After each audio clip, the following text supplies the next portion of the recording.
Hello guys, આજે છે આપણો પહેલો વ્લોગ અને આજે ફરવાના સમોડવી. પણ આમ તો જો મોરે મોરે જેવા આઈડિયા રહ્યા. બિદડામાં ચા પીવાનું કીધું પણ મારા ભાઈબંધ માન્યા નહીં અને બાઇક તો હાંકવા ના ચાલે. આગળ જતા ભાઈબંધનું બગડ્યું બાઇક તો ખોલવા હાથે મંડી પડ્યા. અને આ શું કરે છે હરિસિંગના ભાઈ ખારીસિંગ? આમ તો દાંત કાઢાઈ મને બાઇક હાંકવા ના આવ્યો અને નતીજો જોઈ લીધો ને. लेकिन ये साला कर क्या रहा है यहाँ पे? ખરે ટાણે પેટ્રોલે થઈ રહ્યું કરમને કઠણાઈ દો.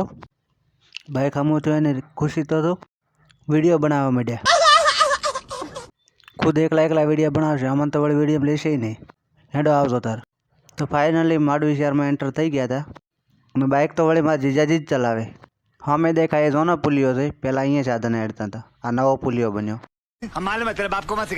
અને ચિયો ટાવર કહેવાય ખબર હોય તો કોમેન્ટ કરો. તો થોડી વાર બાઇકના કાન માંડી અને ફાઇનલી અમે આવી જતા માંડવી બ્રિજ ઉપર. પણ આજ તો ટ્રાફિક બહુ હતી હો. તો જીજાજીને મેળી દીધા બાઇક પાર્કિંગ કરવા અને હું આવી ગયો પવન ચક્કી જોવા. અને આ વળી પાછા કે અમને વિડીયો લ્યો. ઈશા હાસો કહે છે કોણે આવવાનું કીધું માંડવી ફરવા? રમેશ છે.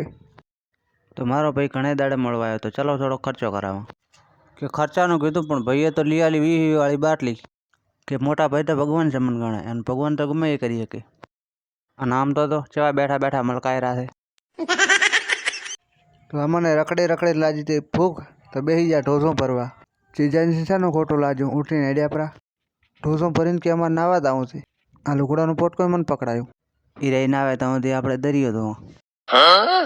આમ તો જો નાસ્તો કરવા બેસી જાય એકલા પણ આપણે છે ને એમ તેમ હતા, આપણે આવી જાય ચા પીવા. પણ ચામાં થોડીક ખાંડ ઓછી લાગે. ये भी मेरी गलती है.